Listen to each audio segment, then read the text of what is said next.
Alors, bonjour. Comme vous pouvez le constater, il y a une modification entre le titre que je vous présente maintenant et le titre que j'avais prévu à l'origine. À l'origine, je ne savais pas que je serais à l'ouverture du colloque, alors j'avais proposé une communication pour me faire plaisir. Et je voulais travailler sur le frère Agathon. Bon, quand j'ai su que la communication était en ouverture du colloque, j'ai dû me réajuster un peu, si bien que j'ai modifié mon titre. Je vais vous parler quand même du frère Agathon, vous ne l'échapperez pas, mais j'ai dû modifier mon titre. Alors, je l'appelle maintenant « De la méthode et de la manière » à propos de l'attitude professionnelle à privilégier en enseignement. Alors, comme plan de présentation, d'abord une mise en contexte, ensuite notre bon frère Agathon avec ses 12 vertus du bon enseignant, les limites évidemment du discours du frère Agathon parce que nous ne sommes plus au XVIIe siècle, du discours sur les vertus à celui des attitudes professionnelles et enfin une brève conclusion. Alors, une mise en contexte, on a fait, nous, notre équipe de recherche, des travaux sur la gestion de la classe au cours de la dernière année. Et on a fait également le point à la fois sur des recherches contemporaines, mais aussi on a examiné cette thématique-là de la gestion de la classe d'un point de vue historique. Et c'est alors que nous avons fait une découverte intéressante. Et il s'agit évidemment de cet ouvrage-là du bon frère Agathon, « Les 12 vertus d'un bon maître », publié en 1785. Agathon était le supérieur général des frères des écoles chrétiennes et il explique les 12 vertus que Jean-Baptiste de La Salle avait simplement énumérées dans son ouvrage désormais classique qui s'appelle « La conduite des écoles chrétiennes ». Alors, Jean-Baptiste de La Salle nous déclinait les vertus suivantes qui caractérisaient un bon enseignant. La gravité, le silence, l'humilité, la prudence, la patience, la retenue, la douceur, le zèle, la générosité, la vigilance, la sagesse et évidemment la piété, parce que c'est comme un incontournable dans une communauté religieuse. Alors, ce qu'on va faire, c'est... Pourquoi c'est intéressant, ce travail-là, du moins ce que nous avons trouvé à notre niveau, c'est que le livre met en scène des techniques, c'est-à-dire qu'il décrit précisément des comportements à adopter ou encore des comportements à éviter et qui manifestent l'expression de ces vertus.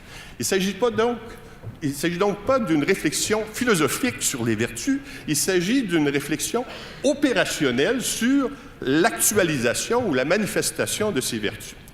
Alors, quand on examine les ouvrages contemporains, les ouvrages de recherche contemporaine sur la gestion de la classe, et là, on se rend compte que ces stratégies ou ces comportements-là ont toujours leur pertinence de nos jours en gestion de classe. Il y a donc la forme scolaire dont nous sommes prisonniers et qui a pris son origine vers le XVIIe siècle produit un certain nombre de comportements qui semblent fonctionner et Agathon, à ce moment-là, décline l'ensemble de ces comportements-là. Donc, en lien avec la thématique de notre colloque, il permet d'ouvrir la réflexion sur deux enjeux importants de la formation et de la profession enseignante, c'est-à-dire, d'une part, l'importance de la technique dans ce métier-là et d'autre part, de l'attitude professionnelle qui doit accompagner cette technique-là. Alors, les 12 vertus du frère Agathon, on va les reprendre évidemment très rapidement, les unes et les autres. Alors, la première, la gravité. On dit que la gravité s'oppose à la légèreté. Elle règle l'extérieur du maître. Qu'est-ce que le maître doit faire? Il doit maintenir une certaine distance dans sa relation avec les élèves tout en étant affable.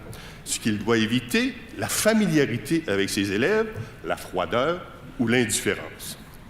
Le silence. On dit que c'est la discrétion dans l'usage de la parole. Ce que le maître doit faire, selon Agathon, il doit, et ça c'est joli, il doit se taire quand il ne doit pas parler et parler quand il ne doit pas se taire. Ce qu'il doit éviter, évidemment, la loquacité et la taciturnité, de jolis mots. L'humilité, c'est une attitude qui essaie de donner une juste mesure de ce que nous sommes. L'humilité combat l'orgueil qui nous porte à nous attribuer une hauteur que nous ne méritons pas. Ce que le maître doit faire à cet égard, accepter les autres, les élèves et les collègues, qui sont souvent peut-être moins bons que lui, mais tels qu'ils sont. Ce qu'il doit éviter, il ne cherchera pas à se distinguer en utilisant une méthode particulière pour instruire à sa manière, donc une fausse autonomie professionnelle. De la prudence, ce qu'Agathon nous dit, c'est cette vertu qui nous permet d'atteindre nos fins en délibérant sur les moyens à prendre et à éviter.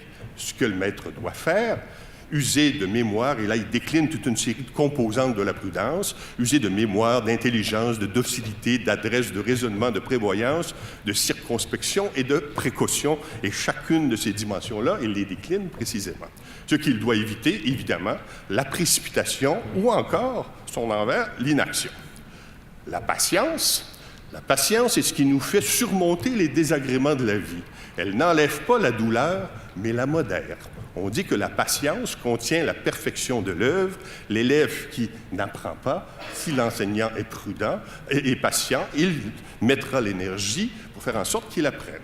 Ce que le maître doit faire, il ne se rebute jamais ni ne se lasse de répéter souvent aux élèves et très longtemps les mêmes choses et toujours avec bonté et affection. Ce qu'il doit éviter, ne pas prendre le temps de réfléchir avant d'agir ou de parler ou se laisser emporter par ses sentiments. La retenue, une vertu qui nous fait agir avec modération, discrétion et modestie. On dit que la patience permet de prévenir le mal, mais la retenue permet de le supporter. Ce que le maître doit faire, il se modère dans les occasions où il pourrait s'emporter. Ce que le maître doit éviter, il évite toute manière révoltante, rustre, il évite également toute liaison dangereuse avec les élèves. La douceur. La douceur est une vertu opposée à la dureté. Elle est compagne de l'humilité, de la patience, de la charité. Elle suscite l'affection, la sensibilité, la bienveillance à l'égard des enfants. Ce que le maître doit faire, il fait observer un ordre qui n'a rien de sévère ni de rebutant. Ce que le maître doit éviter, il évite de créer une crainte excessive qui donne l'horreur de l'école. Il évite également toute forme d'humeur, d'antipathie ou de ressentiment. Et comme la douceur est la vertu la plus expliquée dans son ouvrage, continuons un peu plus. La douceur, au fond, rend les corrections ou les punitions rares et utiles. Cette condition que doit avoir la correction pour être salutaire chez celui qui la donne, elle doit être pure dans son motif, charitable, juste, convenable, modérée, paisible et prudente. Donc, on ne corrige pas n'importe comment. De la même façon, trois conditions que la correction doit avoir pour être salutaire chez celui qui la reçoit. Elle doit être volontaire, donc acceptée, respectueuse et voire même silencieuse. Le maître évite la rigidité excessive qui empêche les corrections d'être utiles. Il s'interdit l'usage de châtiments corporels. Le zèle. Le zèle, c'est travailler sans relâche pour le bien des élèves en employant une diligence infatigable, un soin assidu et un courage ferme. Ce que le maître doit faire à cet égard, c'est instruire tous les enfants sans relâche, sans distinction, sans préférence de personne, et ce, en dépit de la peine et de la fatigue. Ce qu'il doit éviter, instruire sans ardeur, négliger de chercher à prendre les bons moyens pour éduquer les élèves. La générosité. C'est une vertu qui nous fait sacrifier volontairement nos intérêts personnels à ceux du prochain. À cet égard, le maître rend par son enseignement, ses conseils, son secours, sa compassion, de précieux services aux enfants en vue de les former pour la vie.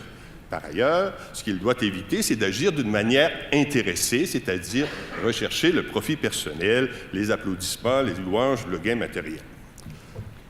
La vigilance est une des vertus, disons, entre guillemets, qui a été le plus identifiée dans les écrits sur la gestion de classe, notamment par Kuhnen en 1970. Alors, c'était déjà présent chez les frères des écoles chrétiennes. La vigilance rend alerte à ce qui se passe dans la classe, elle s'étend à tout, elle dirige, elle soutient, elle anime toutes les activités. Ce que le maître doit faire en classe, il observe tout, il voit tout, et rien n'échappe à ses regards, et par là, il maintient les élèves dans l'ordre de l'application afin de prévenir leurs fautes et les punitions qui s'ensuivent. Donc, la prévention est un autre attribut important de la gestion de la classe. Ce qu'il doit éviter, évidemment, l'inattention ou encore un excès de vigilance, c'est-à-dire la suspicion. La sagesse. On dit que la sagesse, c'est l'importance pour l'enseignant d'être un exemple pour ses élèves. Ce qu'il doit faire, doit adopter une conduite exemplaire. Ce qu'il doit éviter, c'est les comportements qu'il n'est pas souhaitable d'être imités. Enfin, la piété. Bon, j'ai enlevé un peu le côté religieux de la piété pour en garder quelque chose qui pourrait nous retrouver, nous attirer un peu plus. Alors, c'est la vertu qui fait que nous accueillons dignement nos devoirs envers Dieu, mais cela se manifesterait, c'est-à-dire faire paraître au dehors les sentiments dont son intérieur est pénétré. Et ce qu'il doit éviter, bon, c'est l'hypocrisie.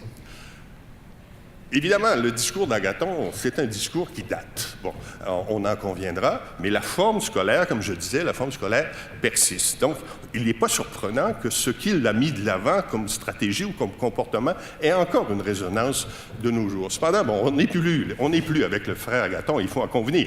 Donc, il y a des différences fondamentales, que ce soit l'idée même de vertu, qui est quand même une notion qui n'est pas simple à définir, que ce soit les renvois théologiques auxquels il fait évidemment allusion à chaque paragraphe, que ce soit l'idée de soumission propre à une communauté religieuse où on suit la ligne de l'autorité partant de Dieu, du supérieur général de la communauté dont il est, Agathon, et finalement l'humiliation aussi comme procédé punitif qui était largement utilisé pour remplacer la correction corporelle. Nous ne sommes plus dans ces éléments-là. De sorte qu'en dépit de l'intérêt du texte d'Agathon, les différences constatées nous obligent à réactualiser ces vertus en attitude professionnelle contemporaine. Qu'est-ce que l'on pourrait garder du discours d'Agathon? Alors, de la gravité, nous retenons de maintenir une distance raisonnable, c'est important en enseignement, entre la froideur et la fusion relationnelle. Du silence, nous retenons un usage judicieux de la parole, savoir quand parler, quand se taire et comment dire, entre la taciturnité et la loquacité. Ce sont deux mots que j'adore. De l'humilité, nous retenons accepter l'autre tel qu'il est, malgré ses défauts, et respecter le savoir-faire validé par la profession, c'est-à-dire l'autonomie professionnelle, entre une autonomie de type égocentrique et un assujettissement aveugle. Ça ressemble un peu à ce dont Maurice parlait tout à l'heure. De la prudence, nous retenons la nécessité de délibérer avant, pendant et après l'action, c'est-à-dire quelque chose qui se situe entre l'inaction et l'agir intempestif. De la patience, nous retenons supporter les difficultés de la tâche pour atteindre les objectifs d'instruction et d'éducation, quelque chose entre la démission ou l'agir compulsif. De la retenue, nous conservons se modérer dans notre langage et dans nos gestes entre la passivité et la démesure. De la douceur, nous retenons agir avec une bienveillance teintée de fermeté à l'égard des élèves, c'est-à-dire quelque chose entre le laxisme et la dureté. Du zèle, nous retenons l'engagement professionnel et l'application dans la tâche, entre la négligence au travail et aussi son opposé, c'est-à-dire l'épuisement professionnel. Ne jamais présumer que l'élève n'est pas éducable et respecter quand même ses particularités. De la générosité, nous retenons l'agir désintéressé, quelque chose entre l'égoïsme et la négation de soi. De la vigilance, nous retenons avoir des yeux tout autour de la tête afin de prévenir des égards de conduite entre l'insouciance et la suspicion. Enfin, de la sagesse et de la piété, nous retenons être un modèle humain pour ses élèves, non pas l'idée d'imiter Jésus-Christ, mais être simplement un modèle humain, trop humain d'une certaine manière, entre l'hypocrisie et l'hypertrophie du modèle. Donc, en conclusion, ce que j'aimais, moi, dans ce parcours-là, qui a été une surprise pour moi de l'étude de ces vertus du frère Agathon, donc l'étude des vertus par la description des gestes que le maître devrait poser ou éviter, cela fournit des indications techniques à l'enseignant dans l'exercice de ses fonctions. Enseigner est un métier qui a une composante technique. Et quand on lit Agathon, il décline des dizaines et des dizaines de comportements à adopter ou à éviter, dont je n'ai pas le temps de parler ici. Cependant, on constate que dans le cas de chacune des vertus, les comportements dont il nous parle sont toujours exprimés soit en défaut ou soit en excès. Autrement dit, il y a toujours une zone de ni trop peu. Et cela fait ressortir que l'on ne peut réduire la gestion de la classe que nous examinions à sa seule dimension technique, même s'il y a une dimension technique. Alors, entre ces deux extrêmes, du continuum d'intervention de l'enseignant, l'agir professionnel n'est pas fixe. Il se déplace comme un curseur sur un axe et ne saurait se réduire à un algorithme. C'est pourquoi, au-delà de la méthode, c'est-à-dire de la technique et de ce qu'on doit faire ou ce qu'on doit éviter, il y aurait aussi une manière de pratiquer chacune de ces vertus. Cette manière est un sentiment délicat, des nuances, fait de tact, de finesse, de doigté. Un enjeu, et c'est là où je reviens à la thématique du colloque, un enjeu fondamental de la profession et de la formation à la profession enseignante est précisément de faire cohabiter ces deux dimensions de l'agir professionnel, la méthode, c'est-à-dire qu'on a besoin de technique, mais aussi on a besoin de manière, et l'une ne peut s'exercer sans l'autre. Merci beaucoup.